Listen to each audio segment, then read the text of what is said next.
Board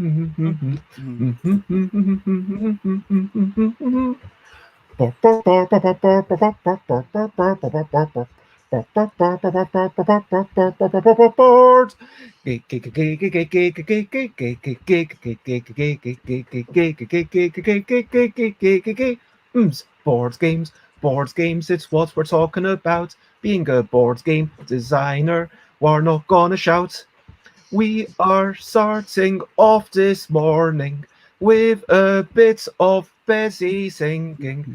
And I am, of course, pleased to be seeing Alan and Rita, who are there and they're dancing. And today we're going to recap the past 9 times we have had a chat.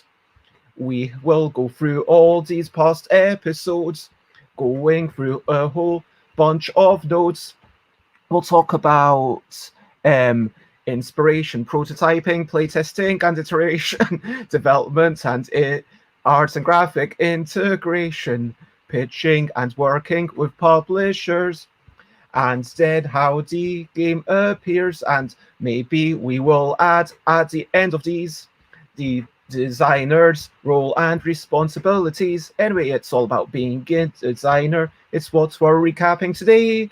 Being a designer and making games that folk all play. Hello and good morning, good afternoon, good whatever it is, wherever folk are. Hello, Timmy. Thank you for joining us. It is lovely to see you. It is episode 391 of Busy Beats and Board Game Blether. So 8 more days until episode 400, which is going to be epic. And I have had to ask you, I should have asked you before we started, Alan, if I would really love it if you would join me early in the morning on Friday. I don't need to have an answer right now, but let's talk about, we are talking about being a designer with Rita Modl, Alan Paull, and Matthew Dunstan, who will hopefully be here in a few minutes. Hello, Nicholas. I had your name in our notes. Thank you for your comments over our past 9 episodes. And today, let us get through these introductions very quickly. Let's introduce everyone. Firstly, Alan, who are you? What is one of your favorite things? What do people need to know about you? I'm Alan Paull, and I'm a game designer since the 80s, really. You asked me what one of my favorite things. Yeah, you can say a game. My absolutely favorite thing is obviously Charlie Paull, who's my wife, which is, she's not here actually, so she can't even hear me praising her. Never mind. I designed things like Confucius and Airfix Battles as a kind of 2 points in different on a huge spectrum of things. Our latest games, Ming Voyages with David Mortimer and stuff like that. So yeah, that's me. And I've been designing for a long time. I do lots of different types of games. I've designed bits of role-playing games, board games, card games, war games, even live-action role-playing. So I do quite a lot of things, and that's me. And Rita, best known for, previously being a photographer, now Men at Work, and King of 12. What else do people need to know about you? Hi, good morning. I'm also a very big board game lover, so I'm playing a lot of board games also. And I have a podcast where we also play games, so everything is about playing games. And I'm wondering, because he has a new haircut, and I was a little bit, who is he? Who is this interloper? Yeah. Who is he? Good point. I'm also in a different. Oh yes. Yeah, that's me. So yes, this new interloper, Matthew Dunstan, serial collaborator. Yes, I actually was just pitching a game to a publisher actually, and it just meaning well, they wanted to play the game in during the pitch, so I was trying to sort of go as quickly as possible. But anyway, it's all good. My apologies, but yes, I'm Matt Dunstan, game designer, etc. Been here before. And yeah, Yes, you have been here before. Could I just say, could I just say that I made a discovery this morning. If you combine the first two letters of our Christian names, our first names, then you get what we are trying to do with this whole series, which is abler aim. That's what we're trying to provide, an abler aim for you out there to do game design. Somehow I'm not sure if the series would be so popular if we called it that, though. I'm not sure if it would have. Possibly not. Yeah. To be But fair, it's I something mean, to make fun, maybe. I'm not sure that popularity is something that I can claim to have achieved in any case. But of course, coming up today, we are talking about being a designer. This is going to be a bit of an epic recap we have had. This is the 10th in a 10-part series, and we have previously talked about inspiration, prototyping, playtesting, playtesting online, iteration, refinement, which we originally called development, but should have been called refinement, really, integration of visuals with special guest Charlie Paull, and pitching and working with publishers.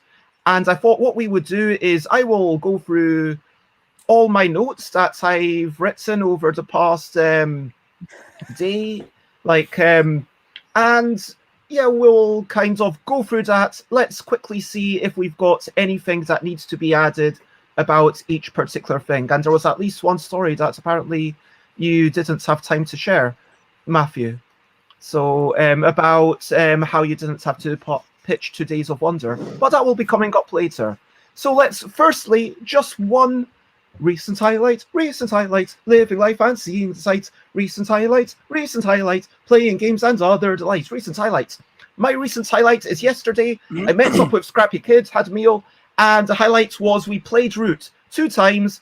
Scrappy was the cats, I was the birds, and I really enjoyed the game. I just think it's a fantastic game. It's definitely the best new to me game that I've played this year. I just think it's fantastic. I love it. Alan, what is one of your recent highlights? Recent highlight. Over the last weekend, I actually play tested games with Dave Mortimer in person here, Chez Paull. So we actually played War of the Three Sanchos, which is our new upcoming Pocket Campaigns game, and we played Snails and Grails, a new game that we are developing, which is a kind of weird medieval thingy. And we also played Two-Player Kingmaker with the third non-player bot in it. So that was all great. And face-to-face with actual, talking to somebody in person, which is a new thing that we can do. That sounds amazing. But Rita, what's been up with you? I have 2 highlights, and the first highlight was I was playing Alhambra for the first time from Queen Games. It was Spiel des Jahres 2003, I think. Very, very cool, very sweet. So I will play it again, I think. My second highlight was last week I couldn't take part on the chat with Bess and Tiz because I was in another area of Germany, and so we visited our family, and this was so okay. We had a little bit familiar things and so on, but I was with my dog outside a lot of times, and only to see another nature is so important for my head. To see another place. To see another place, to see other house buildings. So because here every house, it looks like the same. Every forest looks like the same, and so we were in another area, and the houses were completely different, and there were a lot of wine mountains. It was a wine area, and so this was so important for me to have something new for my eyes. So this was a very big highlight for me. I hope you drank some wine as well. No, because I'm still on a diet. Okay. Oh, Don't you see that? that's why you haven't got any colour. I see. Yeah, fair enough.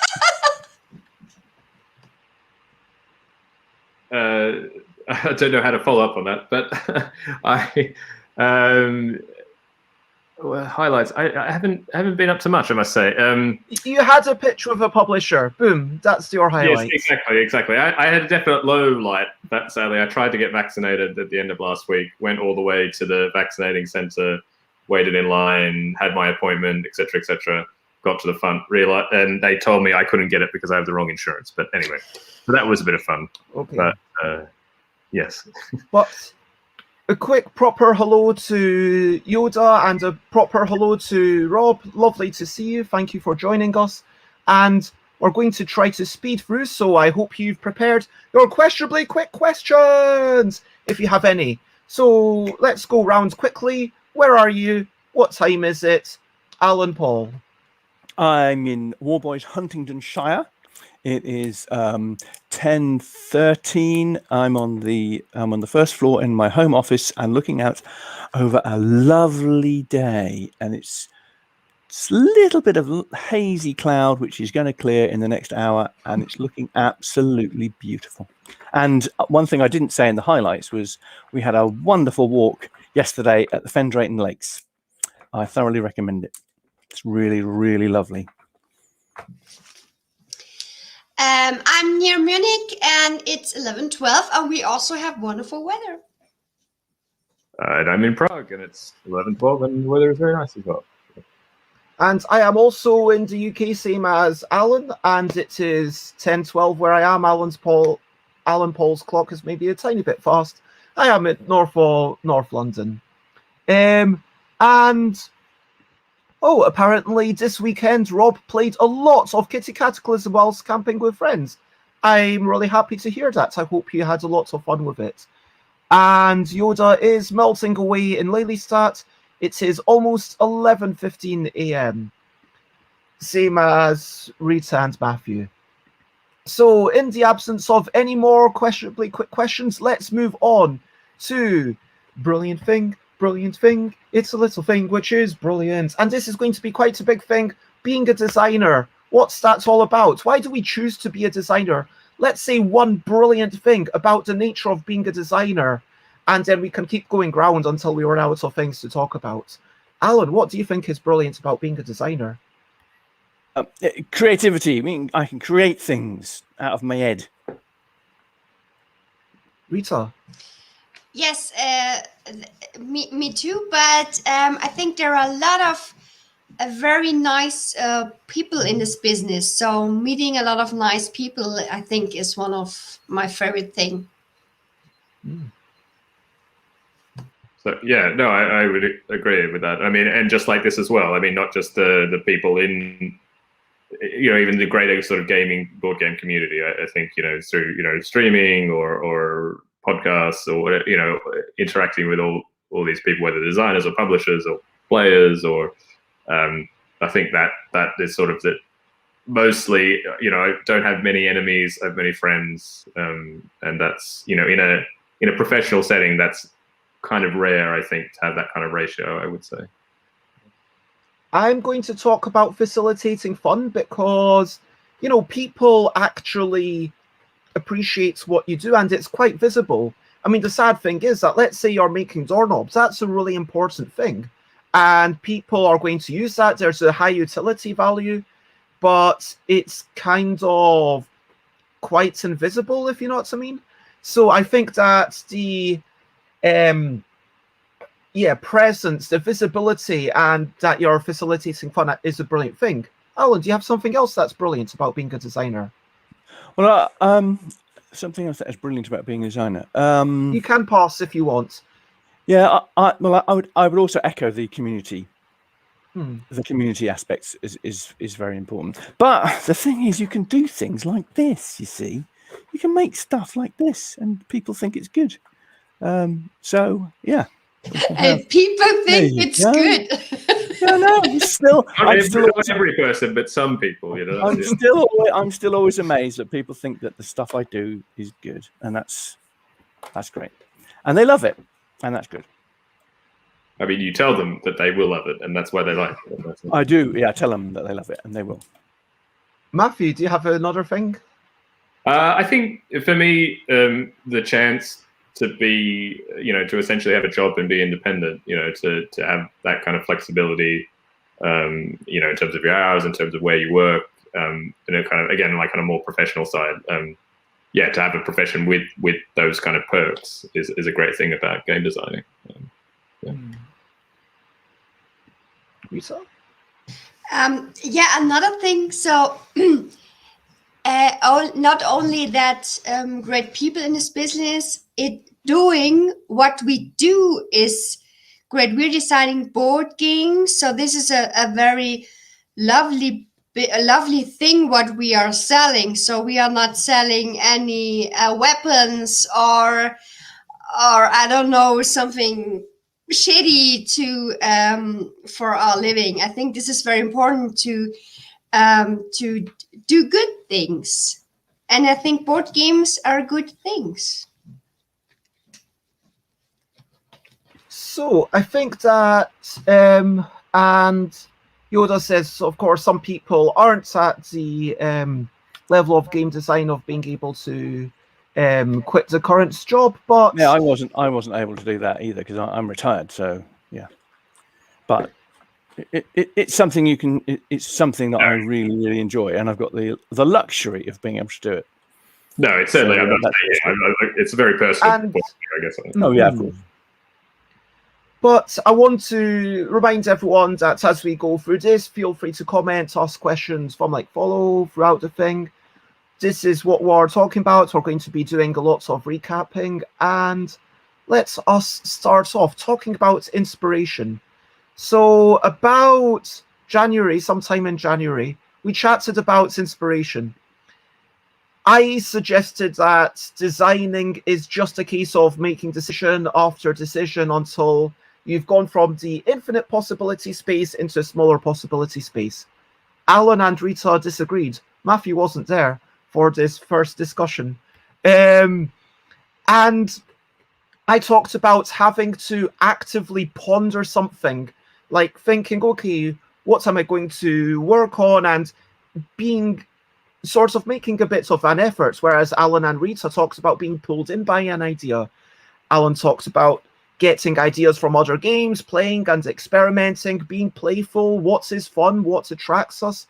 We talked about following silly lines of thoughts, allowing ourselves to be playful and experimental.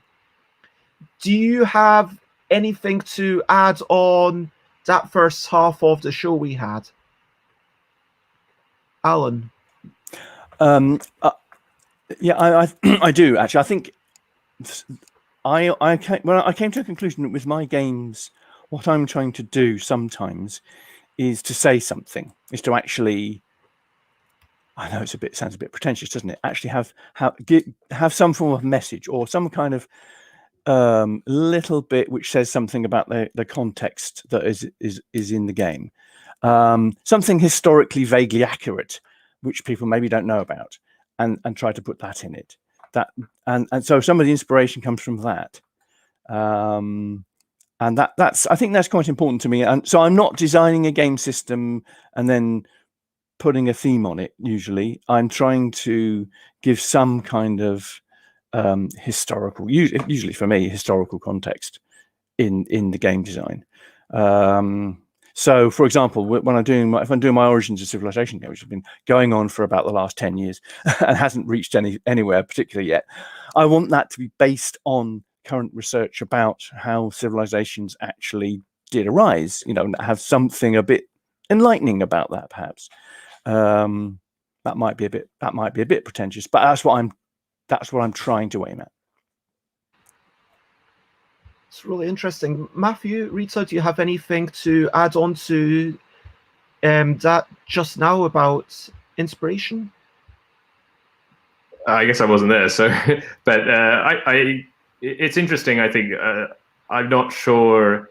I am a bit torn between this idea of actively working on an idea or actively being inspired versus, I think I probably I'm more like Rita and Alan in practice, in that things would sort of come to me at other times and things like that. But I'm also trying to develop a way to be able to be a bit more, active, or what's the word, sort of like manufactured creativity, manufactured inspiration.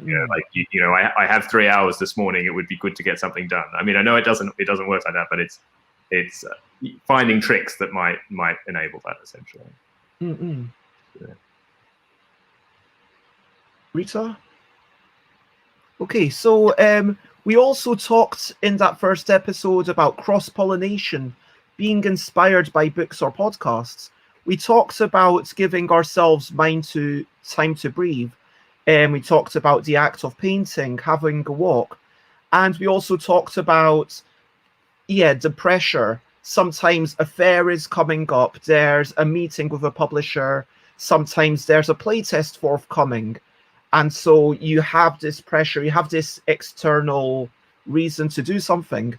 And of course, we talked about being inspired by various things, whether that's the intellectual property, the player count, game length, the hook, literally anything. And one of us said, shamelessly nick ideas were your words, Alan. But that kind of sense of pressure and being inspired, that whole episode, what's your current thoughts on it now that it's so many weeks later, or Matthew, you're hearing this for the first time, but what are your thoughts on this? Alan, you're mute. Oh, Rita, go. I said I want to paint something, so I didn't paint anything. But last week I bought some painting stuff, so I'm still willing to paint something. Yeah, I don't know why I didn't do that. I don't know. And the next thing, yes. So it's like being in a big sleep during Corona, because no fairs and so on. But now it seems like we have Spiel, or in Berlin, BerlinCon, and now the fairs are coming soon, nearer. And now I don't know, I'm going to be get into my old schedule, and this makes me a little bit feel like, what? And because my old schedule was very full and very stressy sometimes, and now now really the old thing. So maybe what I've learned from this pandemic, maybe I do a little bit more appointments with publishers, not on the fairs. I would do that during the year through online Zoom meetings, so that the fair is not that stressy as it was. As the first lockdown coincided with my retirement, I actually don't have a clue what normal for me will be. So I'm kind of, as the rest of the world gets back to normal, I'm going to have to try and work out what normal retirement is actually like. And I'm hoping that it will involve a lot more time for contemplating and then working on game design in an organized way. Because I prefer to have a kind of organized routine, but I haven't been able to get an organized routine at all in lockdown, and I'm just kind of, I'll be waiting in the next couple of months to see how the new normal for me as a retired game designer works out. And really, it's I think I'm quite excited about the idea that I will find out what retirement is like in the next 2 to 3 months. So that's good. I'm reading a lot of books, and I'm getting a lot of inspiration from books. Show us your current book. The book of the fortnight. Oh, of course. Well, I can't remember. Well, before we do that, I just want to say, hello, CD. Thank you for the raid. I want you to know it's appreciated. Maybe it's morning or bedtime. Either way, it's a meeting of minds. Today we're talking about being a designer and all the process and why it matters, and maybe the power and responsibilities and I hope you'll stick around for these thoughts. But yes, hello, Maya, CD, Hello. Cheap Sheep Games. It's lovely to have you. Thank you very much for your raid, and Yay. we do need to generally crack on with this thing. But Alan, sure, if you want to give us very your brief. Yeah, brief. book of the fortnight. Book of the fortnight. I have a horrible feeling I may have had this one before, but this is called Yours to Reason Why. It's by William Seymour. It's an older book, and there's another one, and a follow-on called More Yours to Reason Why, I think. And this is basically, it presents battles throughout history, and after every half a page or so, it says, right, here are the options that you've got. You make a decision and see what you think the best thing to do was, and then he goes through what the commander actually did. So it's a bit like a game in a book, really, which is quite fun. So, for example, they have the choose your own. Yeah, it is. It's choose your own solution. So he has things on the Waterloo campaign and Gettysburg and various others. So that is my recommendation. It should still, I'm presuming it's probably still available, although I have had it for some years. But it's, I think it was quite a popular book of a few years ago. So a strong recommendation from Alan Paull there. And finally, Matthew, what do you have to say about inspiration, having heard our thoughts? Yeah, I mean, I actually, weirdly, it's not exactly the same, but a very similar situation to Alan. You know, with lockdown, I moved to a new country effectively, and I'm going to stay in that country. So, you know, I think, I don't think I'm going to have a normal for a while, actually, I suspect. So, I think it's going to be just finding a way to be flexible and to still get that. Inspiration, I don't think is too much of a problem as long as I can like keep walking around and you know I think I get so much inspiration with people you know releasing new games, talking about games, and thankfully that's all sort of continued. So I think it's the further steps that are the more difficult or more uncertain. But yeah, I think it's inspiration hasn't been too much of a problem, thankfully. Yeah, I think very much if you sort of start thinking of yourself as a designer and start thinking of, okay, how could this be a game? Could this be a game? I think you very much get into that mindset.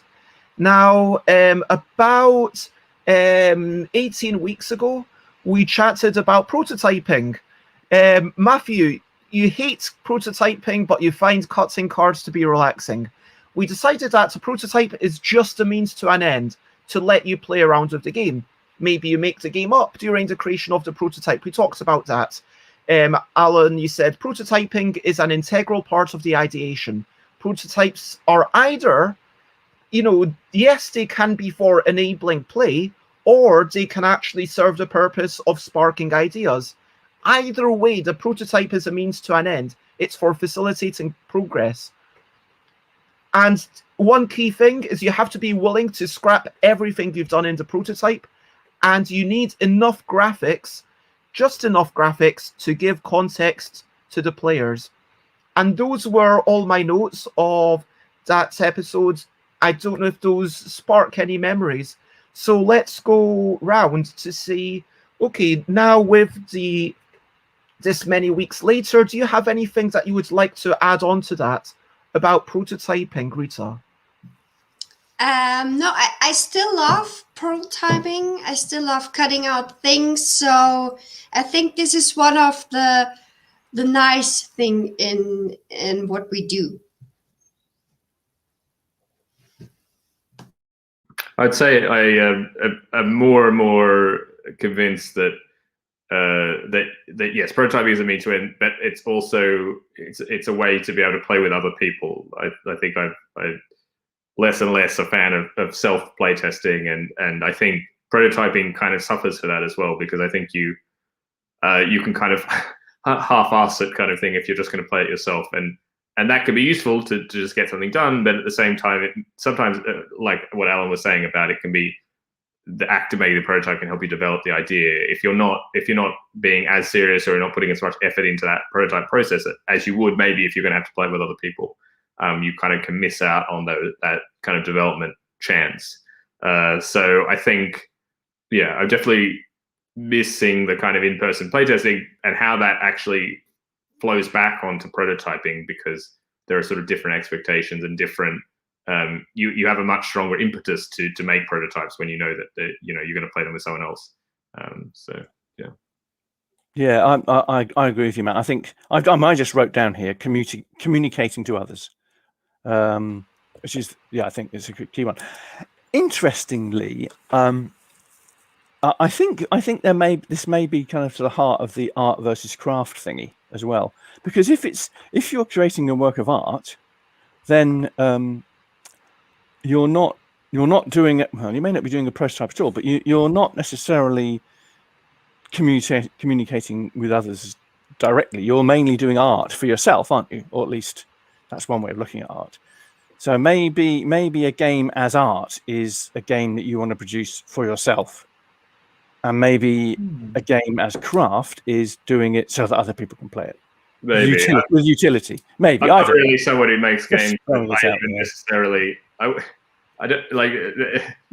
Some people say that they always make games that they love to play, or that they want to play, or that they wish existed. Yeah. I don't know if I really do that, to be honest. I don't know if there's not many games that I sort of go like, this is my favorite game that I've designed. It's sort of, I wouldn't list many of my own designs in my top 5, if that makes sense. And of course, I think there's other things going on there. I think once you work on a game, it's hard to be. You're just going to have different feelings about it, I think. Yeah, I was just thinking it's rather different from if you're doing a painting, and I don't paint, I don't draw things. But if you're doing a painting as a piece of artwork, you're doing it usually because you want to do this. It's getting something out of your system. I have done a little bit of creative writing in the past, and it's usually because I'm doing it for me, because I need to make something, to create something. But I'm not necessarily really doing it for other people. I'm doing it because I feel driven in some way to do this thing. I mean, one of the things I wanted to do was I did this game March of Progress, and I was thinking, well, actually, there's a version of that which I'd like to do as a piece of art, rather than as a thing to sell, to print loads of copies and sell to other people. I'd quite like to do it as an art commentary on warfare, but that would be for me. It wouldn't be for other people. It's not communicating to others in the sense of saying, do you think this is working as a prototype game? So it's a slightly different approach. That's all I'm saying, really. Well, firstly, a quick hello to beleduc92 and lovely sentiments of getting together for playtests. And hello, Scrappy. It's lovely to see you yesterday. We were talking. That was my recent highlights of playing Roots a couple of times. But yeah, there is definitely a sense of who are you doing this for? But even if your ultimate goal is to make a game for a wide audience, I think there is still value in what Alan calls prototyping as part of the ideation process. Because, yeah, on Sunday, I don't know if this game will come to anything, but I was working on a game about ghost school, going around scaring people and then drawing grids and realizing, okay, wait a minute, now that I can see it visually, I realize that this row has to be blank so that you can enter, not immediately remove yourself to get the icon. You have to actually move to spend one more turn to get yourself, just wee understandings that I personally only get once I've actually put ink to card or paper. I find that for me, that is an important, or it's a useful part of the ideation process. But I think it's worth separating the prototypes which we construct for that purpose versus the prototypes which we construct for the purpose of, hey, this is, the normal prototype, which is for the purpose of playing with others, as you say, Matt. How does a prototype compare with what you thought it was going to be? That's interesting, isn't it? Do your prototypes turn out to be just what you expected them to be? I mean, I make up the game as I'm making the prototype personally. Yeah, okay. I've gone back in the day. I've been to I've cycled to Royal Festival Hall, had an idea, like really forced myself to think of an idea whilst I've been cycling. Maybe started thinking about it in the shower, being like, okay, what's an idea that I can playtest today? How can this work? And then gone in, you know, at 10 o'clock before people start arriving, spent half an hour prototyping something, and I will have worked out the rules by the time that I'm done. And that's, you know, not the ideal way to work, like just in time, but it is something that I do. It's the truth. Do you have anything else? It can be incredibly useful, like even if it's not about producing, if you think about more in terms of self-development, that's still incredibly useful though. Like kind of it's you know, kind of exercise for your brain at the same time as exercise on the bike maybe. Then that actually is, even if you don't have anything, you know, something that physical at the end of it or a game idea, I think it's all useful in that you're you know, you're exercising your game design muscles, and that's important as well. Hmm. So I have a friend, Marco Teubner. He's also a board game designer. I don't know if you know him, and he has a 3D printer, and he knows very good to handle it. And he always makes so wow prototypes. So every time we have a playtest round, I'm coming with my cards and my meeples, and he always come with big prototypes and so on. This is very funny. So I'm always thinking about buying a 3D printer, but this is so much to learn with a 3D printer. So I don't know if I should do that. Yeah, I like the 3D stuff. Working with Dave Mortimer is always good because he has 3D printer. He works with it a lot.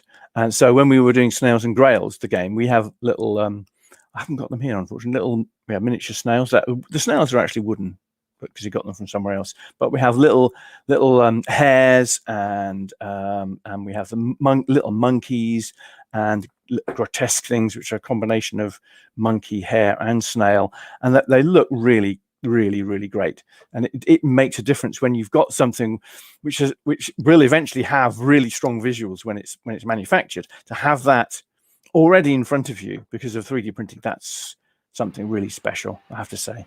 It makes a huge difference.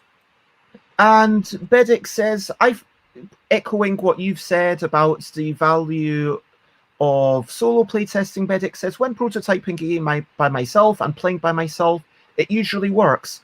But it only takes describing to someone else to see how it doesn't work. And that brings a shout out to Peter, is a part of the is a game designer in Prague, and is part of the testing group that I'm part of, which we haven't met for many months, but yeah. And that brings us to playtesting, where we talked about 14 weeks ago about playtesting, which someone said that finding out problems so that we can fix them is super exciting. You asked Matt if it's worth continuing with a game that's fun, because if it's somewhat fun, is that good enough? Like, should you just abandon it? Because you have to abandon things at some point. Ultimately, Alan says, we want the feedback of, I'm going to stop with the attributes just for time, but, you know, everyone said things, unless it was someone in the audience, I'll mention it, but we want the feedback of, I like this bit and why, or I don't like this bit and why. We talked about every aspect of the game. Even the components can be playtested. Playtesting with the target audience is most important. Not everything has to be playtested by the designer. You might even deliberately leave some aspects for a publisher to do, but of course, consider the publisher in question. And one important thing is, when you're playtesting, listen to your playtesters. You are the chairperson, but you should be seeking to hear their opinion. Perception is reality, so don't challenge it or question it. Be humble. You don't have all the answers. And if your playtesters aren't willing to be harsh, they are less useful, but you can still observe body language. And a final reminder that playtesting for fun, or asking for some sort of validation and saying, hey, is there any chance that you would play this game again when you know the answer is yes? You know, you've got to bear in mind that these questions might just be for validation, but we are all human, so you are allowed your indulgences. Do you have anything more to say about playtesting? And playtesting online being the next topic, so... anyone got anything more to say about playtesting? Any stories? Any favorite stories that you hadn't shared at the time? I mean, I think the only thing about that is we didn't really talk about maybe playtesting other people's games as much. I mean, I think that's also a big part of being a designer is, you know, you're kind of part of that community, and you know, you get a lot out of that. Actually, I think. Yeah, we've all probably had experiences where you play a prototype that, you know, is more of a waste of time, but that's much more in the rare case. In most cases, not only can you obviously help the designer, you know, hopefully give good feedback, but I think it's always interesting to see how other people are going to take different ideas and work them out. And that experience of playing, again, it's like the design muscle is being exercised even in the act of playing someone else's prototype. So that's also something that's, you know, obviously in physical groups, and we'll get onto the digital side, you know, when you're in a physical group, that kind of mixing and matching and trying each other's games is very sort of fluid, and that's also a great thing about it. I mean, I like that situation we've had it several times in our design, when we do our designers days around here, which we will be able to do again soon, where you'll have a game which it might be like a 60-minute game, and then you have 2 hours of conversation afterwards about that particular design, where it's going, what might happen, and the to and fro of ideas and other people chipping in, and maybe you end up discussing a completely different game as well. I mean, it's that completely almost completely free-flowing ideas river that you can get when you get a whole bunch of designers and developers together, and I love that, because you can get really unexpected things coming out of the end. You get new collaborations can be formed just from a playtest session, especially with other designers and developers, and that's really quite exciting. You never quite know where things are going to go. I guess one thing we've maybe not touched upon is we did vaguely skirted around the issue, but the ego involved in playtesting, not just the ego involved that might stop someone listening to their playtesters as much as they should, but also the ego involved in wanting to bring your thing to the table. When you're chatting about things, I know that a few days ago, everyone wants to share their ideas. Everyone wants to put forward things. Rita, do you have anything to add on about playtesting in person? As I said, now we have a good number here in Germany, so we are getting our lives back, and this is what I missed most: testing with different people. So, and this is very important. So during Corona, I was testing with the same group. I was very thankful that I could test. So some people even couldn't test. So, but it is very important to test with different groups. And now, as the doors are open, so I'm very happy that I can do that again. Hear, hear. Yeah, I think we're all in agreement there. Yeah, okay. About 10 weeks ago, we chatted about playtesting online. We talked about how even sports can be playtested and improved. Everything can be playtested. Online playtesting is more accessible, given COVID, being not able to meet people, or indeed some people can't get out of their houses for other reasons. And of course, the fact that I could, in theory, playtest with CD or, you know, any of the people on screen right now. And we have been able to do that in some manner. And Dina in the chat mentioned that it's faster for them. Alan and I both mentioned get frustrated by the physics in Tabletop Simulator and Tabletopia. we chatted about, oh yeah, Cardboard Edison. I'm going to share a link to the online groups. And we talked about the importance of reciprocation, which is really important, whether it's online or offline. And Matthew, you gave a really good phrase, which is remember to take care of yourself. And Alan reminded us to be tolerant, be very tolerant, in fact, were your exact words, Alan, of things going wrong. Do you have anything more to say about playtesting online? I'm hoping that I won't ever have to do it again, really. Basically. Yeah. So I think after this pandemic, I will still playtest party games online, because I think this is the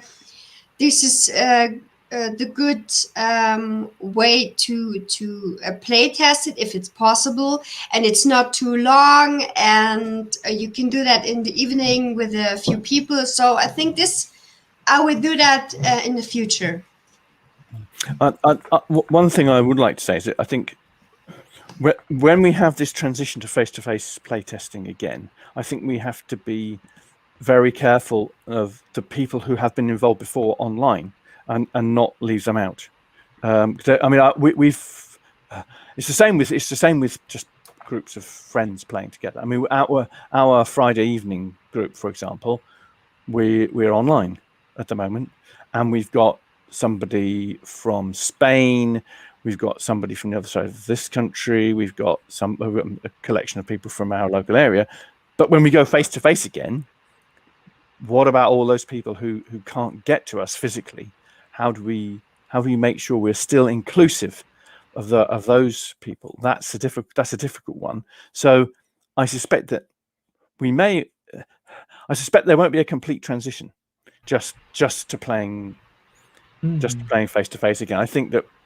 Well, I certainly think I will continue to play some online, because as Rita said, it means you're playing with different groups, and we know how to do it now much more than because we were forced to do it online. Now we know how to do it more effectively, and I think we should keep that up, not just go back face to face. I think the equity point is a good point, but I'm not sure if I agree with the different group, only in the sense that I don't think in most cases it's not really.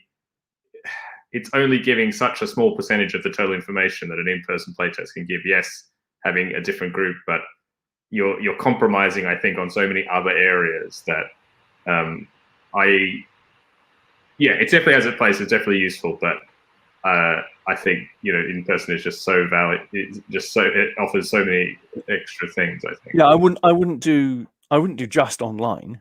I think the face-to-face is, you have to do it, because. Well, I raised Kingmaker again. With Kingmaker, I have to do face-to-face, because literally the size of the pieces and how they're manipulated really matters, because it's a complex game. And any complex game like that, you need to have actual physical using the bits. And we'll find that with Snails and Grails. It has triple hex tiles. So the fact that we have difficulties with fitting triple hex tiles together on Tabletopia or whatever. Will we have the same problems physically? So we'll have to actually work with real life players on that in face to face. But I do get a little bit worried that you don't just want to drop online play testing, and online play because you can do it face to face. I think because otherwise I wouldn't want to leave out a lot of the friends we've made online, just because we don't need to do it anymore. For example, with our Friday evening group, weekly we've been playing with people who can't get to our physical location weekly for over a year. So just to drop it seems wrong, and we're trying to arrange somewhere in which we can have an online play group as well as a face-to-face. So I think that's a transition. You need to be aware of the issues, I think, and how you transition from online to face-to-face, and whether you continue with both. Looks like we lost. We can run amok. We can do whatever we want. Yeah, would say during Corona we had online playtesting with White Castle, the game agency I work with. We had it once a week. And after Corona, we're doing it once a month because there were so many people from other countries testing with us. And normally there are in Vienna and testing with people who live in Vienna. And so once in a month, everybody from German or somewhere else can also play test it. So I think this is very cool. Yeah, it definitely opens up the possibilities, and it can't be understated that there's a whole host of designers who didn't have access to ready playtesting who now do, and I think it will definitely be a part going forward. I guess it's Critic's definitely got it right. There are problems in both cases. You know, no method is perfect, and being able to do both. I guess it's funny on my point of view. I've pretty much stopped doing any online playtesting at all, so it's not like I would be missing something by going to only in person mostly at this point. So it would mean I get some testing done. Do you think it will actually improve our playtesting to keep going with online as well as face to face now that we know how to do it? Do you think we'll get better playtesting? No, you don't. No, you're just very skeptical, Matt, aren't you? Well, no, it's not. I know, but it's just personal. It's completely personal for me. I just know that it's just that it's just easier. I say this as a person who's lucky enough to live in metropolitan areas who has access to playtests, but it is just easier. And I've never felt that I need like a huge group of playtesters either. Like and there's something nice about knowing your playtesters and about that being kind of a social thing. I think I'm actually less and less interested in. I know it's important to play test with kind of not blind play test, but the test with people you don't know. But it's a lot more effort. I can't. I've got to be honest. It's a lot nicer experience to sit down with three people, 3 friends, and play a game rather than 3 complete strangers and flip a coin as to what that experience is going to be like. So. Yeah. Rita, do you think there'll be any kind of cultural difference? I mean, we're coming, Matt and I are coming from, and Bez to an extent, they're coming from the Anglo-Saxon, English, or Australian viewpoints. No. Although of course Matt's in Prague. What about the No. German? Because the German market is very different, and the German game designers are very different, aren't they? From Really? British? No. I don't know, because when we had this online meeting, there were also from different countries. So we had Italians, we had from Austria, Germany, Switzerland, and this was very similar. So okay. I don't think that. Hi, Hello Bez. again. Hello. Welcome to the show, Bez. How are you? We are making to see you. party. We are making party. What did I miss? Party. we just trashed the place while you were out, Bez. That's all. No, Okay. we talked a bit more about playtesting, and I think Matt's just basically not going to do any online. I think he's going to have given up on that now. So it's all changed for Matt. Yeah. Yeah, and Alan was a little bit doing the host because I was a little bit lost when you were not there. So, what we have to talk? What? So thank you, Alan. my pleasure. I should have handed over to Matt and let Matt take over. I assume you answered the question about that site highlighted before I left.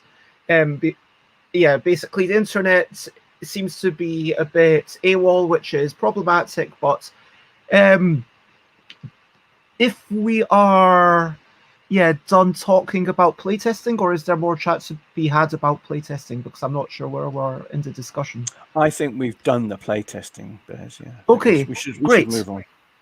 Okay, so we talked about iteration 12 weeks ago. We talked about it's fundamentally all about a tweak, and then we talked about its playtesting and tweaking playtesting and repeating that process. Having a focus, don't be pulled in too many directions. Design briefs, having something actually written so you know what you're doing. when working for a client, if there's a design brief, make sure that that brief allows for the possibility to adapt details. Make sure that it's vague enough, because otherwise you're going to be beholden to do things which might not be able to work out. So do be flexible and don't get too attached to any single thing. Change as much as you can analyze. Have big tweaks at the start and small tweaks later. Someone from the chat said repetition legitimizes. And Rita, you've said this a few times, give up on games, but don't give up on games in general. Give up on individual games, but not games in general. You're not alone. And Alan mentioned that it's a closed loop control system. Thinking in advance what you're going to do, then making some more tweaks based on how your expectations are a mismatch for reality, essentially. So that process of iteration, tweaking, changing, observing, tweaking, what is that all about to you? Iteration and perfectionize. Excellent. Yeah, it's got more syllables. Good.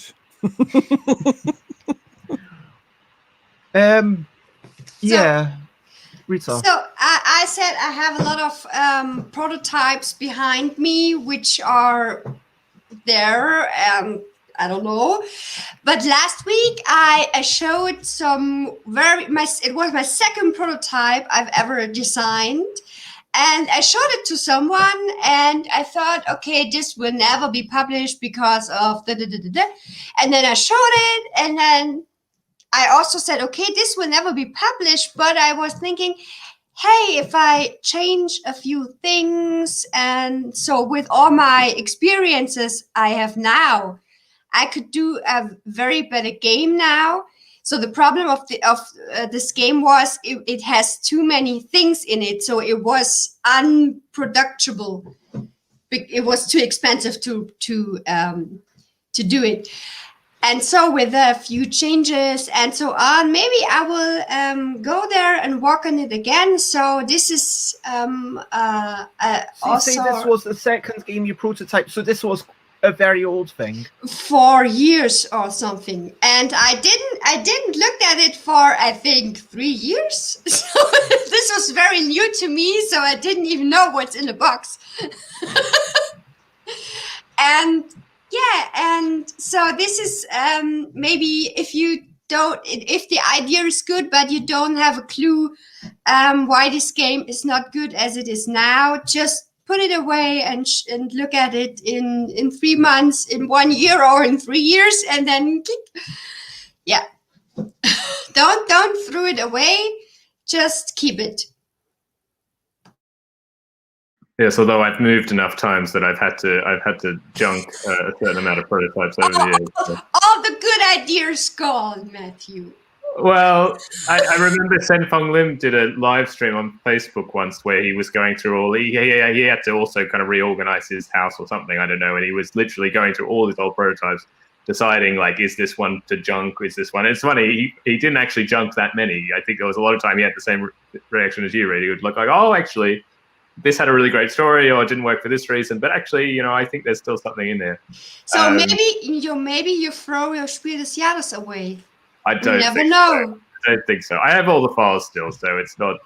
My prototypes were never to such a standard that I think I'm losing much. But I think that there's something else to be said about also having a bit of a clean slate. I think there are some ideas which, while like every idea has something in it, right? I mean, you could eventually make it into a game, but I think I have some older ideas or old prototypes which I've left, and in some ways it's much better to find a way to completely get them out of my head, because sometimes I feel like I spend a little too much time thinking, oh, I could do this to fix those problems, when actually it'd be much more productive or interesting to try something new, because if you keep trying to look at this old thing, sometimes you're constrained by the old problems. And while you might make it better, you might not make it it might never be that good. So sometimes it can be deceptive, I think, to look back on things. But it's a mixed bag, because you can look back on something and actually find something great there. So it's hard to know which one is which, I guess. Oh, crap! Sorry. Telephone. I've just Hollywood. reached Alan. So, Hollywood. Being very professional there. Sorry, I thought I'd had that switched off. I think that in this iteration thing, that here's a diagram. I'm much better with diagrams. This is what I think. This is kind of new bit. So I don't know if you can see that, but if you like, there's a kind of two. Can you read out the words? Because I can see design space is at the top, and then on the on one side you've got the start, and one side and the other side you've got finish, and then you've got a kind of funnel which goes out, which I called widening, and then you've got a funnel going in, which I've called focus. So iteration is both going to widen your design space, and the bits where the funnels mismatch is bits you're cutting out.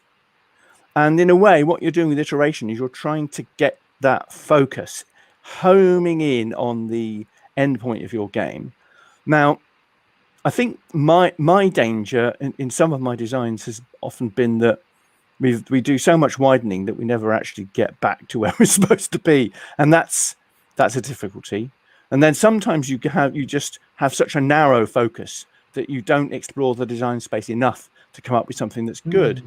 So that just occurred to me as a way of representing what we're trying to do with iteration. We're partly trying to widen our perspectives on what the design is, but also quite a lot of the time we're trying to focus in on something. Oh, funny! I thought this was a very first idea of a prototype. I've seen also this represented in a sort of double helix thing. Nicholas and Maya appreciates the diagram, so there you go. Thank you very Although much. they seem to be criticizing your telephone ring. Yeah, sorry about that. Oh, I like it, but yes, Drew, who did product design and is an unpublished board game designer, I was talking to about this and kind of said, okay, in product design we often talk about widening and then coming back to a point, but then you repeat this sort of widening and then focus. I think that there's something that we talked about with Refinement 2 weeks after, which was actually Jay Foolsgard who basically said design is about exploring what could be, and then you've got on the other side the development of cutting things out and working out, it's bug fixing, and you're always doing both of them, but as you get towards the end it's 100% development. As you are at the start it's 100% design, and in the middle it's maybe 50-50. And CD says in design it's called a double diamond, and Nicholas just wants to clarify the phone was lovely. So anything else that you want to say on the process of iteration? Because it does strike me that for sure continuing to iterate on one single thing, there is definitely an opportunity cost a wee bit, which is what Matthew's saying, and I don't think that it behooves us to, just because we've started, there is a sunk cost fallacy, and I think that it's important to be mindful of not falling prey to it. But I think also just remember there's not one answer. It's not. No, what we do is not necessarily right for someone else. Yeah, but one project's not the same. It might be that if you stick with a project for 5 months and it works out perfectly, it might be that you iterate for a month and actually that was a waste of time, because so I think you have to just accept that you're not really going to know. It's one of these things. Being aware of it is good, but we're still just guessing. We're always guessing with each project. Is this worthwhile going on with or not? Yeah, that's a really good point, Matthew. I found with some of the stuff that I do. Well, I'm quite renowned in our little group for spending far too long on things sometimes, and keeping going with something which looks like it's not working. Shall we talk about the dolphin game, Alan? Yeah, exactly. I was thinking of that one particularly. Yeah, it's difficult to know.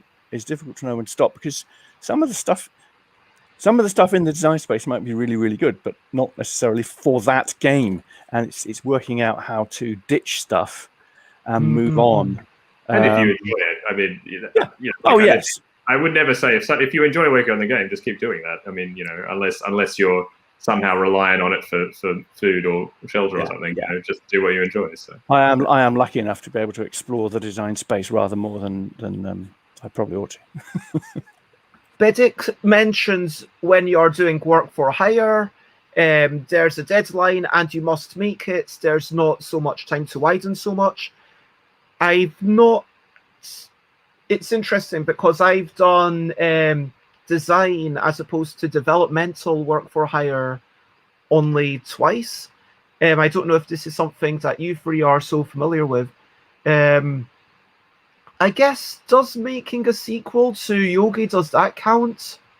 I'm not sure really, because you kind of know a lot of the constraints. You know the game works. It's not really a question of, you know what I mean? I think you're a lot further along the way than most cases.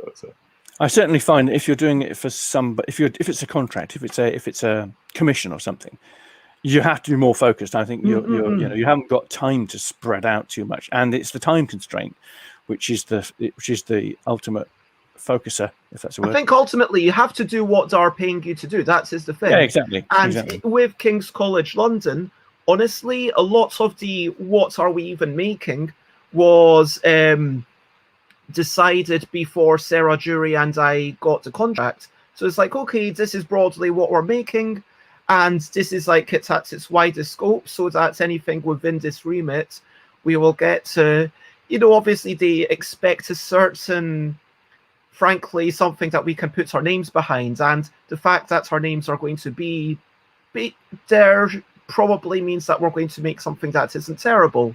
I mean, in theory, we could have made something absolutely terrible, but but yeah, to start, I was like, okay, this is what we're going to do, and it became more and more refined as time went on, and it was, in fact, I think, a couple of initial business meetings, that was the widening of it before we started having the design, and it feels quite unfortunate to have it be so rushed, but yeah, that is the nature. Conversely, one time I was doing design work for hire on a speculative manner where I was being paid by the hour to essentially just explore possibility space of what might be a mass market roll and write dungeon crawling game for someone, and it never came to anything.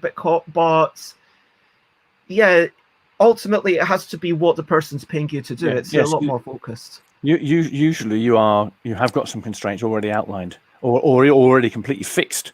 So, for example, when I was doing Airfix Battles for Modiphius, there was already an existing outline of a game, and it had to be within those constraints. And there were specific constraints about what we could afford to put in the box. So that means you haven't got that big funnel going out. It's just not there. You're always refining towards your focus because you already have the constraints written down for you. Nicholas mentions, designing within the time constraints for the Zenobia Awards has really challenged my ability to work in that way. I don't really have too much chance to put it on the back burner and get back to it later, as I otherwise would have done, which is a different way to let your brain solve things than needing to push on and on and on with the game design because of the nature of deadlines, etc. And I think that's a really interesting point. But let's push on to 8 weeks ago, when we talked about refinement and development. So we talked about themes that we would like to see. We talked about some heavy games. This was nothing to do with the main topic, but we talked about how we would like to see more exploration of slavery and possibly even the nature of bereavement and genocide in games. But then we also talked about, on a more uplifting nature, we would like to see more romance in games, like not just Fog of Love, but also other games that are about maybe other aspects of romance. talking about refinement, you need to be clear with your aims. What parts need to be changed? Which bits are fixed? Think about how the game fits in with the audience. Will it interact? How will it interact with the world? Consider the publishers. At this point, you might be more bug fixing. You might be stopping the feature creep, to use a word from the video game world. And that's where J. Folsgaard talks about like design development, you know, that always being there. We talked about content creation, making cards, new factions, expansions, tiny things for Kickstarter potentially, new trivia questions on cards, or animals to make the noises of if you're making wee whimsical creatures. A game that might be coming soon to you. Shameless plug. Yeah, basically all this content creation, that's its own thing that will potentially have a similar specification of vision, prototyping, testing, iteration, and refinement. And yeah, but maybe this process can be applied to anything, e.g. the art, the rules, as well as unrelated media like music. And sometimes we need to make more extra content to make it more attractive to a publisher, but usually that will come after successfully pitching. The later in the process, the clearer the design document, the goals, and our target market should be. And that's where we got to with the refinements and development. Do you have anything to add on this, Matthew? No, that seems like a pretty good summary, really. I still think there's a conversation, you know, more generally about how much refinement needs to be done after signing and things like that. I think there's, you know, that gets down to the later topics about working with publishers and pitching and everything. But because I think certainly the burden is shifting more, you know, as publishers get bigger and bigger queues of you know, sort of backlog of games to publish and more games get pitched. I feel like the standard of which is required and the development that's required from the publisher is higher and higher. And whether that's right or wrong or anything like that. So, yeah, I think it's just more a general point I'm just observing, I guess. So I would say in Germany, I don't know how it is in other countries, we have a very high discussion about open-minded in board games, like gender the rules, or having every type of person in a box and so on. And I think in Germany, also in the board game area, it's going to be a very huge theme, and I think it's going to be bigger. So yesterday I wrote my first rule from a prototype, and I in gender speech. So I gendered everything. And I think also it's not only the gender, it's the themes, and so on, which is going to be very important. And so as I heard, Mombasa, the very good game from Alexander Pfister, is getting a new theme, and Alexander Pfister is working on it with a new theme. And so I think this is, when we start designing it, I think we have to think about that too. And this is something which during Corona and the pandemic, it's getting more and more inside board games. That's interesting news, because I saw that they're publishing a Maracaibo expansion, which is also like, but not changing the theme. So I just thought it was interesting that sort of problematic. Yeah, I think the expansion, there was, so I played the prototype of the expansion, and it was also, people could send their cards. So people can create cards, and maybe you're in this game in the expansion. Yeah. Interesting. I mean, yeah. One of the things I was going to make was echoing what Rita said there, is that we need to consider how to address potential ethical issues. I mean, it's not just gender. It's, you know, I think we mentioned slavery before, didn't we? And we need to consider all these potential ethical issues, at some point. I don't know whether it's, I'm not sure whether it's development refinement. It's probably just, is this a theme for the type of game that you're designing? Or is this theme only appropriate for a game which has got some form of message? I think it's especially with themes that can't be ignored. I know this is quite a big thing in video games, or increasingly a thing in video games, with academic criticism of video games now going on. But the fact that a lot of pop culture appreciation or understanding of history is based on video games, which is a bit scary in itself. And therefore, there is some form of responsibility for games to deal with those issues, quotes, properly, or at least responsibly, in some way. And I think that it is possible to address those games. For example, you could do a game about slavery. There's no doubt you could do a game about slavery. But what you can't do is you cannot produce a game which trivializes slavery. You don't want a game that's about slavery. Oh, isn't this a great thing? Let's all see how efficient we can be in being slave traders. That would not be a correct approach to it. But you can design games which head on address the issue and put players in this situation where they have to deal with the moral and ethical concerns that you'd like to look at. I mean, that the professional wargaming does that. I think this is a really good point about whether it's the entertainment personal or not, responsibilities of, as designers, even if we aren't the ones to mass produce these things, there is definitely a responsibility within us to make sure that everyone within the chain has some accountability and responsibility for what is produced. Let's move on a wee bit. So 6 weeks ago, we talked about the integration of visuals. We had Charlie, Paull on. Nicholas Strachia mentioned that the visuals have to evoke the theme or setting, since the mechanics can only do so much. Comparing it to early arcade games, the cabinet art versus the highly pixelated graphics internally. And so you could compare the pixels to the mechanics of the game and the cabinet art to the art on the cards, if you know what I mean. Visuals have to be functional when pitching or playtesting. Of course, graphic design and usability is more important than the illustration. Covers are super important.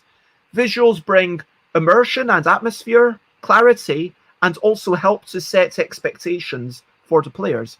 We need to be mindful of cultural expectations. Again, flared nostrils, which one of us might think, okay, this is an angry emoji. Actually, that's meant to be a triumphant emoji in Japan. Be kind to playtesters. Make things accessible for them. Visuals can feed back into mechanics. Tony Boydell was on, spouting some lies about Matthew's prototypes. Thinking about how many rules can fit on a card, realizing that maybe 2 effects can be turned into 1, shrinking down things. And of course, we talked about Ryan Lockhart, who starts with the cover, and the visuals can feed back into mechanics, and it can become ideally a positive virtuous cycle. Does anyone else have anything to say from a designer perspective, not a publisher perspective, of integrating graphics? No, I think we covered it pretty well there. Okay. But yeah, reinforcing graphic design, I think, is underappreciated part of all of this, I'd say. Rita. Okay. Alan? Work closely with somebody who knows about graphics if you don't, like me. I don't know about graphics, so I would always work closely with Charlie and get her to tell me what I'm doing wrong. But of course, we have to be cognizant of the privileges, and this is of course the ideal if you can find a partner to. Well, it doesn't have to be somebody who's a specialist graphic illustrator. It can be just somebody who's got a bit more of an appreciation of graphics than you have. So I recognise that's a weakness in me. So I would hunt out somebody. If I didn't know Charlie already, I'd hunt out somebody who knows more about graphics than I do and try and take some advice. Now, 4 weeks ago, Matthew, you were going to talk about not having to pitch about 2 Days of Wonder, but you didn't. So can you tell that story now? Oh, well, okay. Well, yes, I entered a design competition. It was called Europa Ludi, which was sort of a joint thing between France and Spain. And my game was selected as a finalist. We got to travel to Spain for the competition kind of final over a weekend. It was lots of fun, actually. There were 10 games that were finals, and they invited all the finalists. So got to meet everybody.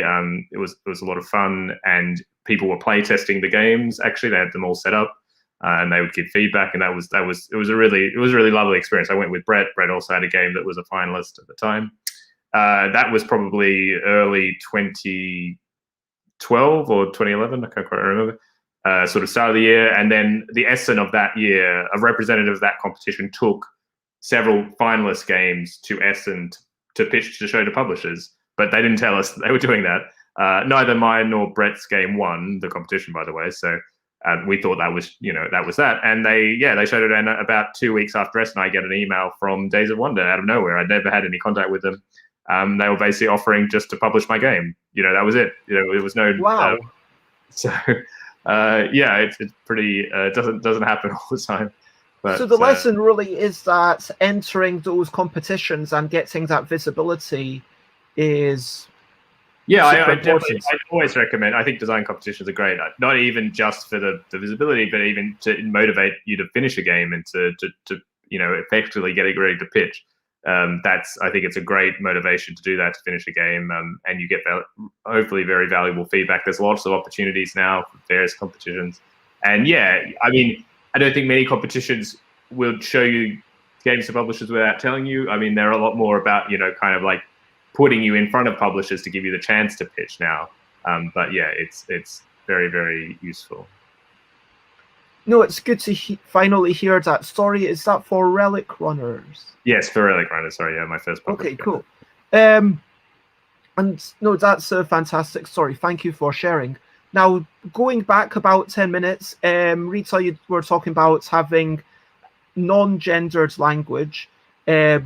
Nicholas brings up some interesting points, says, it's maybe not entirely apparent what is meant by gendering when talking about the gender language. In German, there are ways to write gender neutrally, but nouns are comparatively to in English rather strongly gendered, particularly nouns which refer to, say, occupations.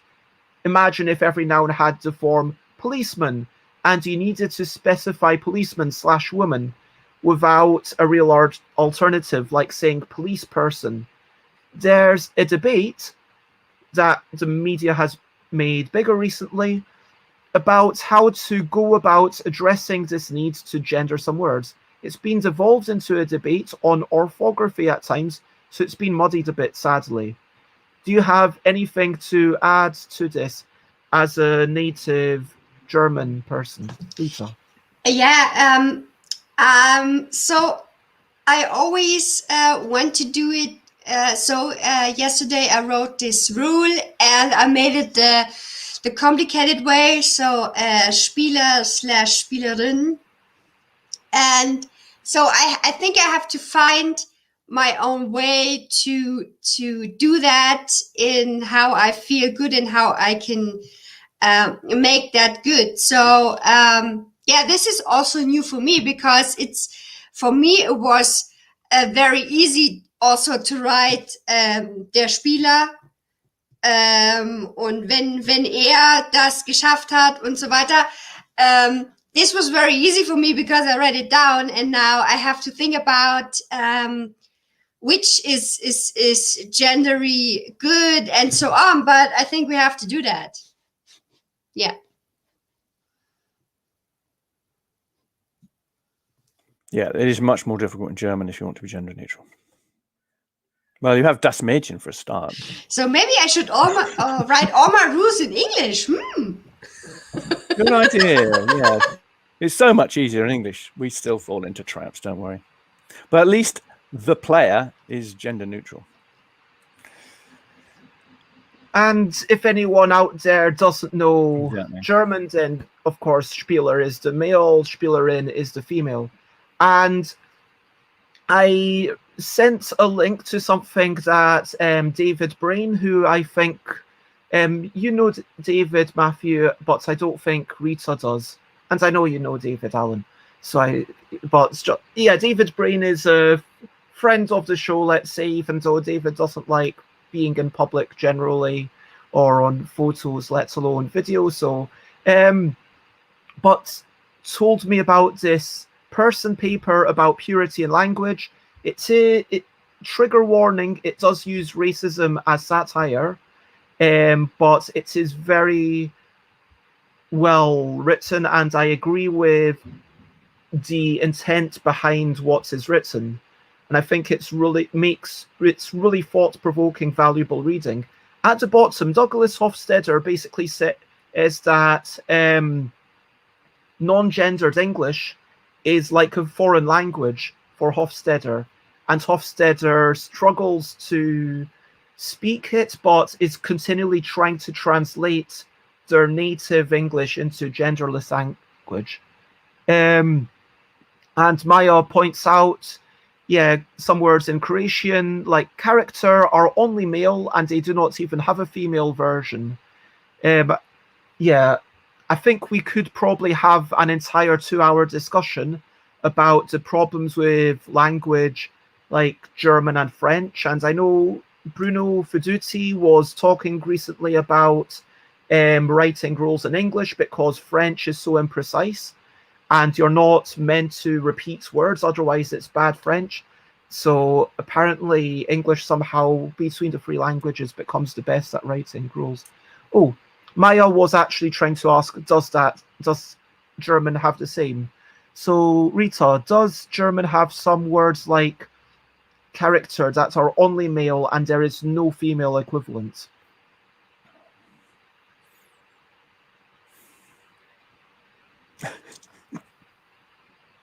And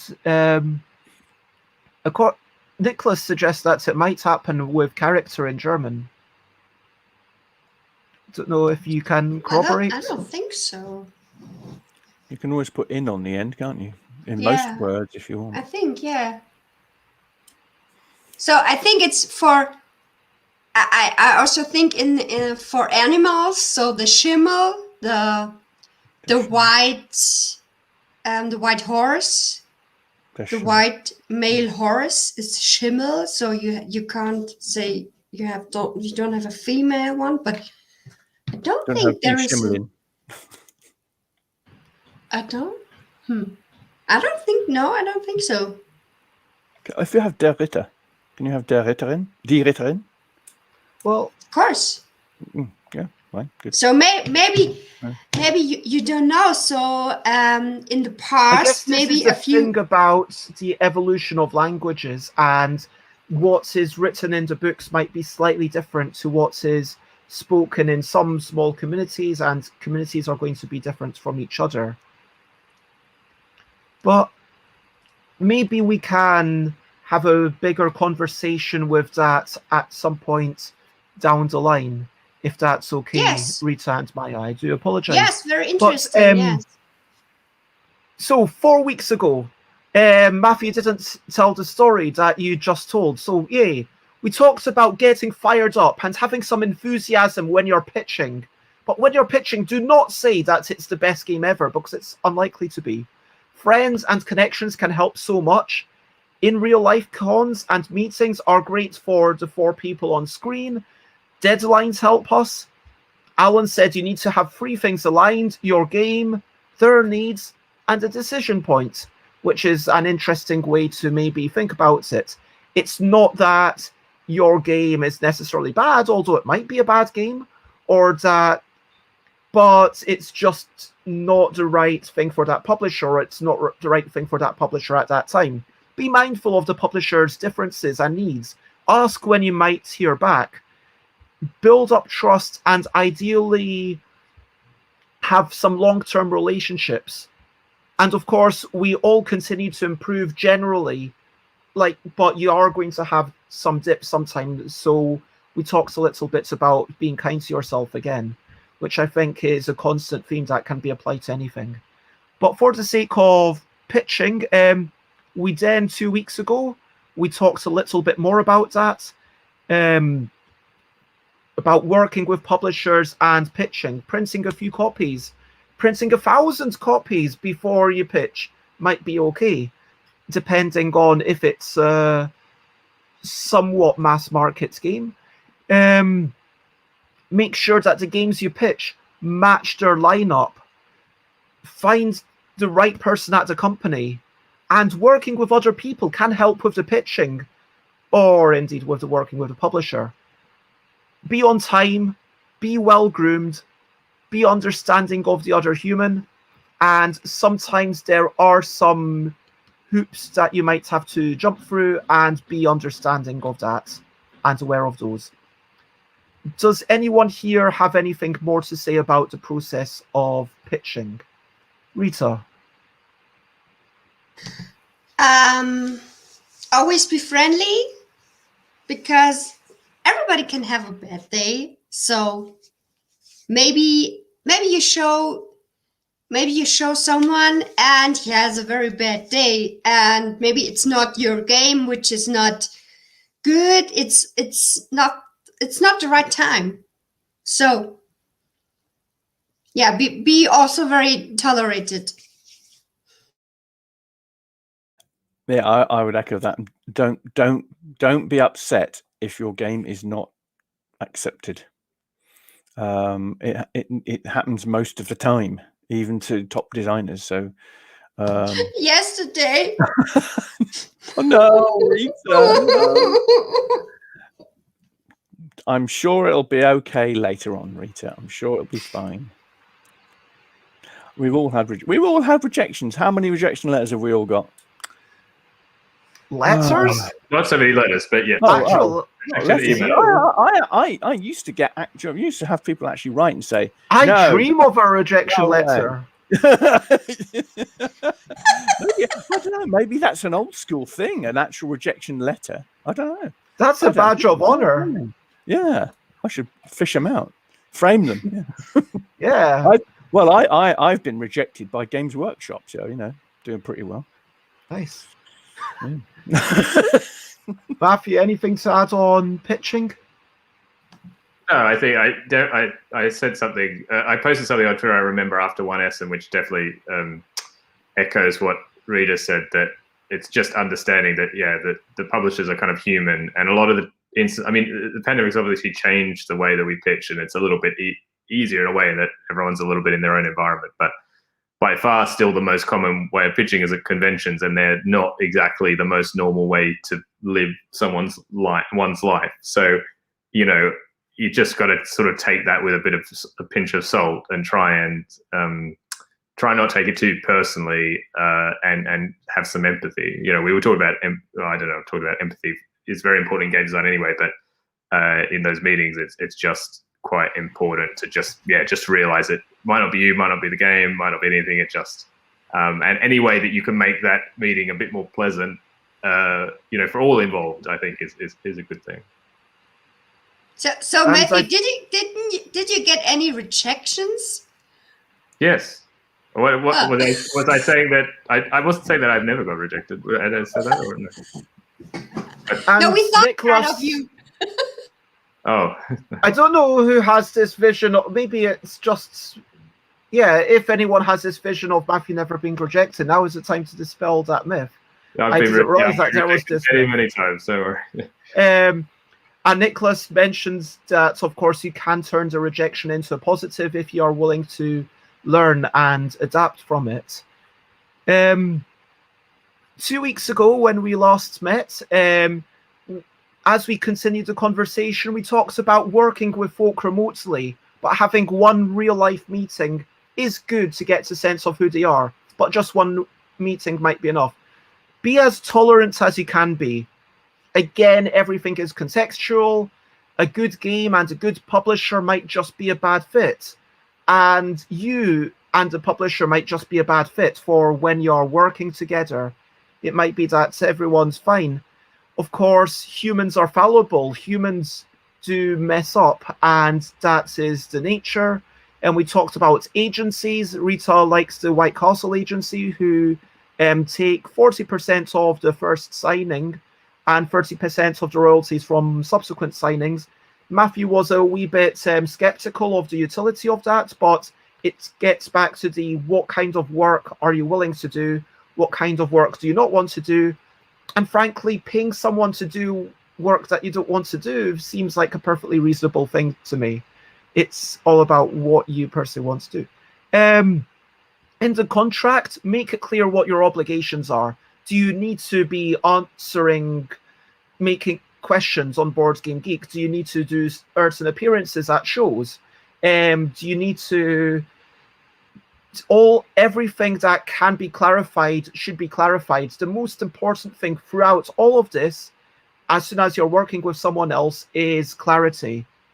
The publisher can sometimes, on a pleasant sense, surprise you with how much they can add to a game.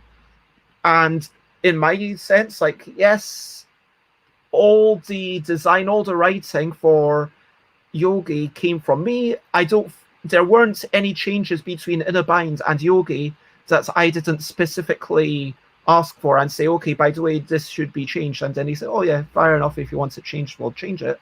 But what Gigamic did do is they brought in these card holders and these PVC cards, which I wasn't expecting, but do actually add to the kind of game it is. And everyone's had that kind of experience here. And we talked once more about having the long-term relationships. Is there anything more, any stories that you want to share about working with publishers? Anyone? You're opening up the floodgates if you wanted to talk about. I was saying that, I mean, not always good things, but no, I don't think that's the kind of discussion that we want. So not so much has changed in the last 2 years. I think be aware that sometimes publishers might actually want to work with you on the development. I mean, I with our Pocket Campaigns series, for each game, I am working with the designers. Well, a couple of them I design myself, or help to. But we are working on development closely with the designers because it's actually a lot easier that way because they've got a greater understanding of the design than I have. Do you talk to yourself with like soft pilots? Is it like Alan, designer, Alan? Oh, we should do this, but no, Alan. Well, there are some compromises you have to make. Yeah, you can't. Yeah, it can be a bit difficult wearing both hats or both socks. Or both socks, indeed. Yeah, 2 pairs of socks sometimes. Yeah. So, but working closely with the designer, with a publisher, can be a possibility. So, I mean, I think occasionally you get publishers who say, tell us about this as soon as you've got something that looks reasonably ready, and we'll help you with it. We'll work with it. We'll work with you on it. Have you found that, Matt, at all? Or do you really have a separation between... I suppose it might be different because we're such a small publisher. And maybe that's where maybe we're not typical in that sense, but I think with people like I was thinking Alicat Games and people like that who I think Cesar works closely with designers on the development process. No, I think a lot of companies, I'd say there are more instances where you're working actively with a publisher than you're not. I think. I think so. Depends on the company. I mean, as a former in-house developer for Alicat Games, I'm going to say that Chocolate Factory, Matthew and Brett were more involved than, Dice Hospital or Pocket Pharma or Pocket Sub or Welcome to Dino World. James was quite involved with, but kind of more as okay, this is what we're doing just for your information. Whereas I think Matthew and Brett were the two who seemed to, Matthew and Brett were working on Chocolate Factory more than other people were working on their games. I mean, there's other details there. I think Brett obviously already had a relationship with Alicat as well, so it's sort of a different thing. Anyway. That's very true. Brett was also a part-time developer for Alicat, just to reiterate. Did you design Pioneers? also with Brett, Matthew? It's called Pioneer Days because there's another German game by Queen, I think, called Pioneers or something. Anyway, but Pioneer, no, not with Brett. Another designer called Chris Marling, also based. Okay, just to tell you, because last week somebody played it and I said this is great, this game, and I just wanted to tell you. Oh, that's very kind. Thank you for saying that. That's very nice. Maya tells us that CG and AEG do work closely with the designers. I can collaborate with AEG, so yeah, we've worked very closely on a game. Yeah, more than they have, they have improved actually. I would say quite markedly. I think I've released what, this will be my third or fourth game with AEG, and this is the most they've been involved, I think. And yeah, I think it's interesting. There is definitely you need to be mindful of what the company wants, but once you are working with someone, just to reiterate, once you've signed it, as Matthew said, you should be getting an advance, like said in the past, not said in the past, 20 minutes. But I think it's important that you get some sort of advance from any publisher, even if that's, if even a small publisher should be able to give you something.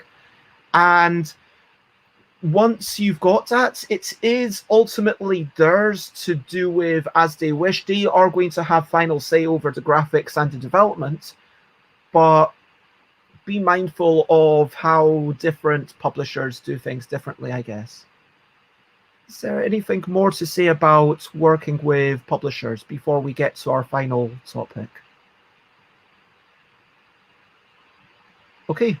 Maybe one. Also, be very friendly to small publishers, because in Germany, we have very small, a lot of very small publishers, but only with one game or with one thing, they could going very, very big, and you even know that before. So, Alan, you're going to be very, very big. We're a very large company. We've got a massive track record. We've got 20 years. Yeah. Got my 20-year anniversary.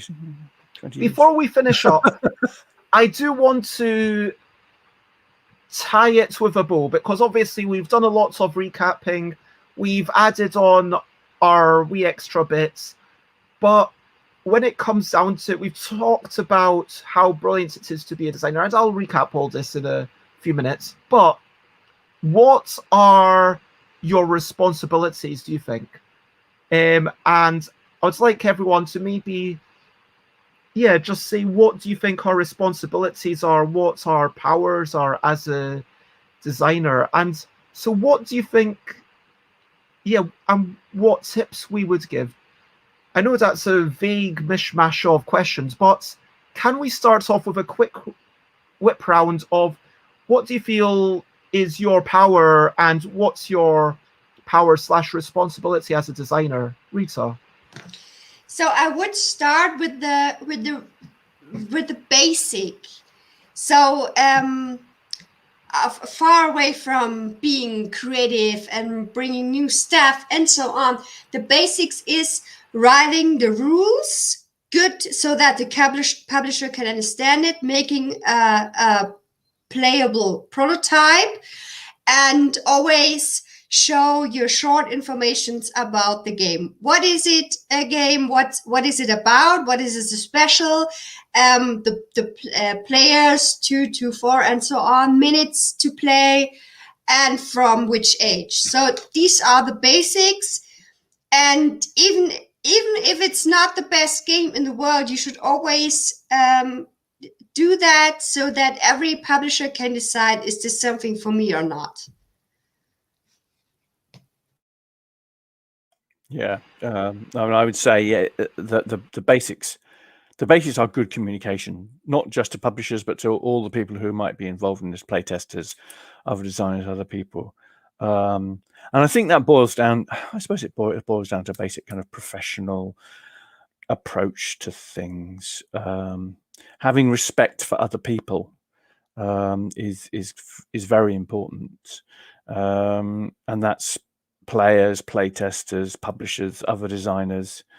I think that's the kind of basic responsibility to be a good human being, really. Which, I mean, you shouldn't have to say it, but I think that is very important.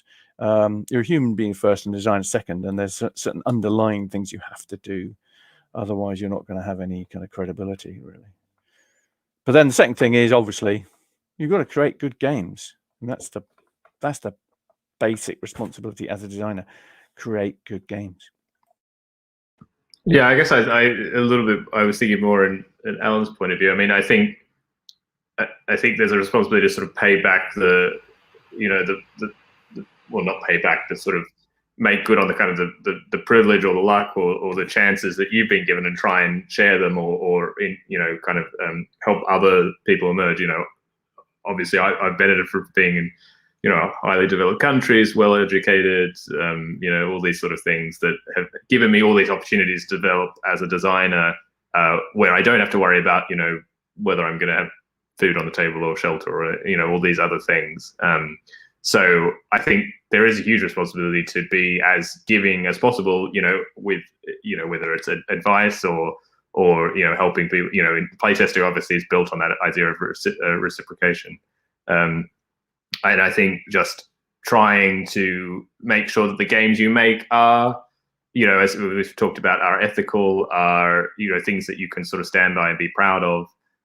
Obviously, ethical also in the sense that you're not taking advantage of anybody else or publishers.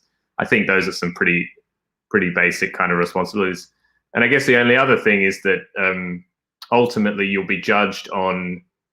I think if you want to be in the industry for more than just a single game, I think you'll be judged much more on your kind of both your professionalism in terms of as Rita was sort of saying, your ability to write good rules, have playable prototypes, and Alan's point about being a decent human being. You'll be judged much more on those than the actual content of any particular game, I would say, and I think that will determine a lot more of your own kind of success and experience in the industry. So I think you kind of have a responsibility yourself to kind of follow those things, I think, if you can.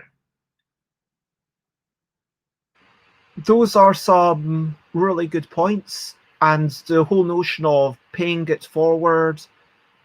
I think the only other thing that I would mention is crediting folk. I think that as a designer, even though our inspirations aren't, mechanics aren't, copyrighted, aren't able to be copyrighted, but I think it's important to acknowledge what people have contributed. And I think that as much as you are able to kind of say, hey, this person did this and this person did that, just to educate other people about the story. And Maya apparently just got called from England asking how. And Nicholas, you're of course very welcome. And to tie the final bow in it, last question, do you have any final tips that you would like to give anyone watching right now or anyone watching in the future? I mean, I think that hopefully what we've said has been of some use, but should I just do the recap and then ask if there was anything that we missed?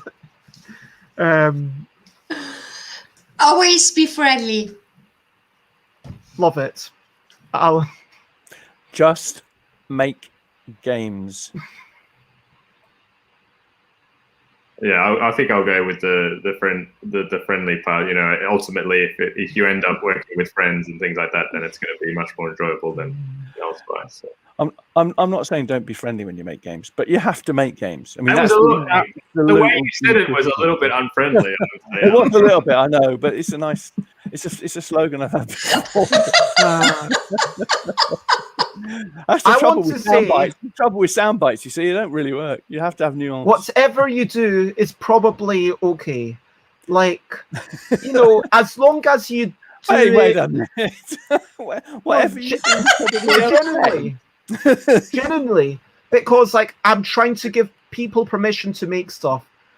Whether you want to make games, think about what you want to do and why, but whether you want to make games for your lover or one single friend, or I think there should be more personal games made. I think I would love to see more, in the same way that people write poetry just for one person and say, hey, this is something for you, or this is a song just about you. I mean, I've done that a lot, but I've never actually finished a game and, gotten it physically made and given it to someone to says, and kind of saying, yeah, if you want to make a game that's a big, meaty, complex thing, then do that. If you want to make a game that's, pushing the boundaries of what games can be, then do that. But you don't have to mass produce everything. You don't have to do follow the same path as all of us.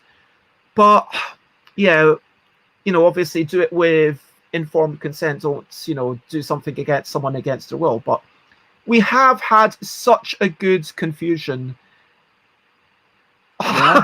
We have had a good confusion. That sums it up, really. Yeah. I misspoke. We have also had a good conversation. And now I am going to recap the recappers. We recapped everything, and we talked about... Cool stuff. Yeah, exactly. That's it. That's all you need. But we also brought in some new content. Alan talks about having a message as your aims. We have to make time for things. We talk about the lack of fairs and pressure, meaning that Rita wasn't designing so much. Rita loves prototyping. Matthew less and less sees the value of solo playtesting. Thinking of it as playing with others is just more important. Who are you doing this for? Prototyping as art, as ideation, or to facilitate. Even when playtesting other folks' stuff, you are exercising the design muscles. Playtest other people's things. Your ego will always be there. Be mindful of it, especially when you're putting your own creations on the table. We are returning to real-life testing, and we all miss it dearly and hate online playtesting. But if you enjoy it, then good for you. Online is inclusive and more accessible for lots of people. My internet's messed up. We talked about iteration, taking things off the shelf, junking versus shelving, the opportunity cost, the sunk cost fallacy, burden of development is moving from the publisher to the designer. Think about the accessibility, research the audience, make sure the theme, etc. is palatable. Think about your ethical issues at some point. Be aware of your own shortcomings. Partner with folk if you can. Enter design competitions. We talked a wee bit about language and about, be okay with rejection when you're pitching. We chose not to gripe about things. Publishers who might want to work with you on development. We all have powers and responsibilities. Be mindful of publishers. Be good at communications. Respect for other folk, players, testers, publishers, other designers. I love this quote. You're a human being first and a designer second. Make good games. Pay it forward. Credit people. I love this quote. You will be judged more on your professionalism than the content of any given game. And that is that. That has been our... I actually forgot to put up the recap banner. But that has been our recap. And then I recapped. And then I stopped recapping. And now I'm going to tell you that my links are there. If you want to check me out, I'm basically stuff the bez everywhere. Also check out the L deck. I'm going to do ! Links in that thing. And now, if everyone... Matthew, where do you like to be found? Well, all the links are there. Twitter is a good place. Wise Goldfish on Twitter is one of the main ways. Thanks very much. Thank you for being here. Alan, where do you like to be found? On email if you want a conversation. Otherwise, I'm on Twitter as Benthamfish or as Bryce Dare. And Rita, where do you like to be found? On Instagram, Rita on Fire, or I also have a podcast, Spielen aufs Ohr. It's in German. And so, yes, fine. So in this show, we recap 10 episodes, and then I recapped the recapping of that, and now I'm recapping the recap of the recap. There you go. Yeah. That was the shortest recap ever. And yep, I want to say thank you very much, everyone. You have all been super wonderful. Obviously, all the folk on this screen, this might be the last time that we are all together on, this show, which is... But